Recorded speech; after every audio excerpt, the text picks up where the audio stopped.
بسم اللہ الرحمن الرحیم۔ السلام علیکم ناظرین۔ رات کا پچھلا پہر تھا اور میں ایک عورت کے لیے رو رہا تھا۔ اچانک میں نے سنا کسی کے سسکیوں کی تیغ رات کے سکوت کا گلا کاٹ رہی ہے۔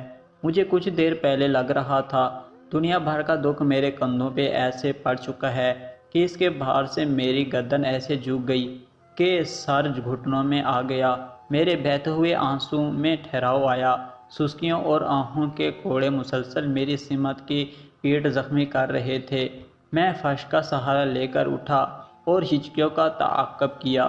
کچھ آگے قبرستان میں ایک سفید لباس پہنے لڑکی جو قریب 22-24 سال برس کی ہوگی، ایک قبر کو کلاہوے میں لیے ہوئے تھی۔ اس کے الفاظوں پہ اس کی ہچکیاں حاوی تھیں۔ بابا، جب سے آپ گئے ہو نا، کسی نے میرے سر پہ ہاتھ رکھ کر یہ نہیں کہا بیٹا کچھ چاہیے تو شام کو لیتے آؤں گا۔ بابا، اماں بیمار رہتی ہے، میں ان سے کیا مانگوں؟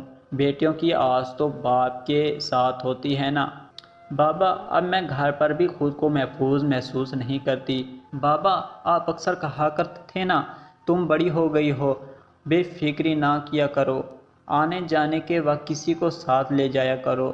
دیکھیں نا بابا، اب میں اپنے آنگن میں بھی اکیلی نہیں جاتی۔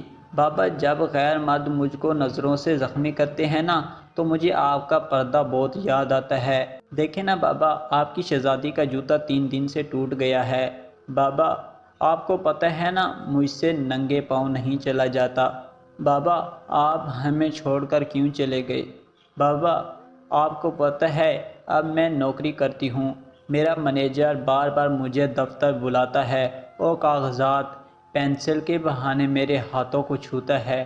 اگر میں کچھ کہتی ہوں تو اس کے بعد وہ کام بھی مجھ سے کرواتا ہے جو کل کا ہوتا ہے۔ بابا، مجھے نوکری نہیں کرنی، مجھے ان حریص لوگوں کے سامنے اپنی غیرت کو پامال نہیں کرنا۔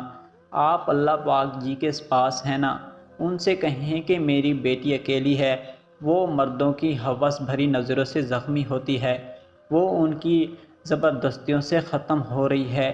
بابا، مجھے آپ کا پردہ محفوظ رکھنا تھا، اب میرا پردہ چھن چکا ہے، اب میں کسی کی نظروں سے محفوظ نہیں رہتی۔ میں درخت کا سہارا لیتے خود کو سنبھالنے کی کوشش کر رہا تھا۔